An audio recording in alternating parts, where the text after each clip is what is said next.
पत्रकारों की जय हो। सनातनियों से प्रार्थना है, खासकर हमारे प्रति भी सोच समझकर अपना भरोसा, सोच समझकर अपनी श्रद्धा अर्पित करें, ताकि बाद में हिंदुओं को फिर से पछताना ना पड़े पीछे समय की तरह। शेष चर्चा बाद में करेंगे। क्या काम 100 की बात ये है भैया, यहाँ पर सनातनी परंपरा की कथा हो रही। हम हिंदू मुसलमान करने नहीं आए, मुसलमानों को आना है तो स्वागत है, बुराई नहीं है, आओ तो वेलकम। तुम्हारा घर है, पुराना घर है, जान पहचान का घर है, आना है तो कोई बुराई नहीं है।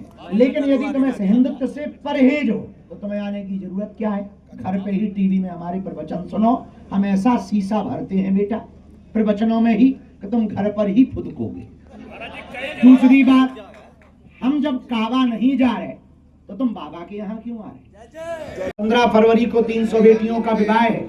आपके भी जिले में कोई मातृ पितृहीन बेटी हो जो आर्थिक तंगी से जूझ रही हो, हम आपके द्वारा कहना चाहेंगे उसका घर भर परिवार वाले या गांव वाले या जिला वाले देख लें। उस बेटी को double bed, sofa, LED TV, पायल, बिछिया, सोने की नाक की कील, Bal Mukund ji, kitchen set, gas, चूल्हा, सिलेंडर, सिलाई मशीन, प्रेस, मिक्सी और एक 30-30 हजार की एफडी विपत्ति के लिए उस बच्ची को दी जाएगी।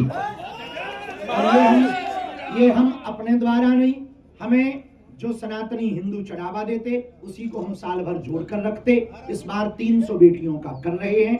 बांदा में भी हम चाहेंगे कि बांदा के समाज सेवी भी ये कार्य करें। दूसरा, बागेश्वर धाम पर 2027 के अंत तक हर हाल में कैंसर हॉस्पिटल प्रारंभ कर दिया जाएगा। ये बुंदेलखंड के लिए सबसे अद्भुत बात है कि अपने बुंदेलखंड में कैंसर हॉस्पिटल फिर से, कैंसर हॉस्पिटल बहुत अद्भुत तरीके से, अभी तक मंदिरों में, अस्पतालों में मंदिर थे, अब मंदिर में अस्पताल होगा। माननीय प्रधानमंत्री जी फिर से आ रहे हैं उद्घाटन करने के लिए।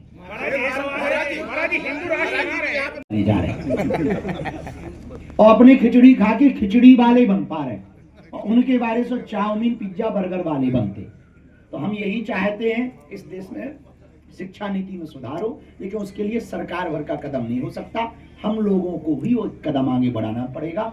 हमारे कहने भर से देश में बदलाव नहीं होना है।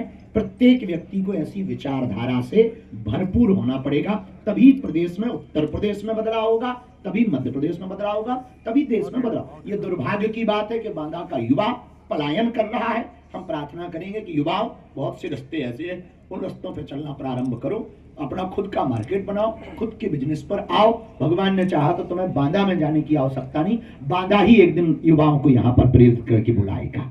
अकल पे होना बहुत कठिन है, प्रैक्टिकल काम किया जाए। राज्य बने या ना बने, हर जिले में बागेश्वर धाम जैसा अस्पताल खोला जाए। महाराज जी, हिंदू राष्ट्र की मांग की जा रही है, अगर हिंदू राष्ट्र बनता है तो क्या संविधान यही लागू रहेगा या धीरेन्द्र शास्त्री दोबारा कोई नया संविधान?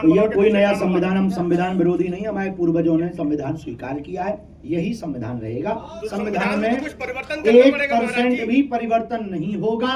संविधान में संशोधन होता रहा, 136 बार से ज्यादा संशोधन हो चुका। एक आध दो संशोधन यदि होवे भी, सेकुलरिज्म वाला जरूर संशोधन होगा।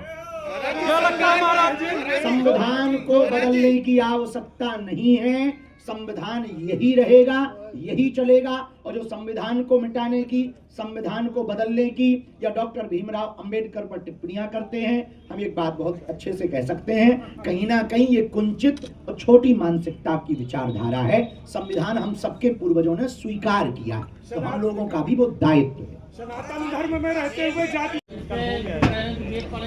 अरे भाई, सीधी सी बात, हमने अपने हिंदुओं को समझाया, मुसलमानों को समझाया ही नहीं। अरे सीधी सी, पता नहीं तुम लोग खुजली क्या क्या करते हो।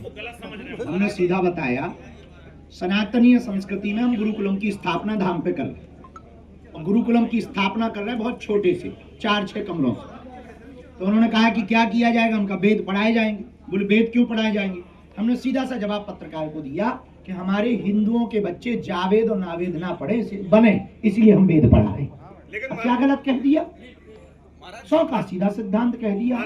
अब किसी को इसमें मिर्चा लग रहा है तो बेटा हम नहीं सुधरने वाले। महाराज जी, बांदा और आसपास के जिलों में युवा भारी मात्रा में पलायन कर रहा है, तो क्या आप दिव्य दरबार के माध्यम से सरकार और युवाओं को कोई संदेश देना चाहेंगे? देखिए 5 दिन की कथा है, दिव्य दरबार 1 दिन का है। सरकार को संदेशा यही है कि देश में हिंदू मुसलमान ना करके, देश में जातिवादी ना फैलाकर, देश के नेता चाहे पक्ष के हों या विपक्ष के हों, वो देश के बारे में भी सोचें, युवाओं के रोजगार के बारे में भी सोचें। इस देश में बहुत हो गया, पुरानी वही घिसी पिटी बातें। अब एक काम होना चाहिए, पक्ष और विपक्ष दोनों मिलकर इस देश की बेरोजगारी बंद करवावें। ये सबसे बड़ा देश का मुद्दा है। लेकिन विचित्र बात यह है, इस देश में दारू सस्ती है, दवा महंगी है। इस देश में शिक्षा इतनी कठिन है, हम तो कहेंगे सरकारी टीचर में, स्कूलों में क्या हालत है, नेताओं के बच्चे जब पढ़ेंगे तब इन्हें पता लगेगा। और हम एक बात कहना चाहेंगे, हर नेता को सरकारी स्कूल में बच्चों को पढ़ाना अनिवार्य कर देना चाहिए और हर टीचर के बच्चे उसी स्कूल में पढ़ें जिस स्कूल में वो टीचर हो।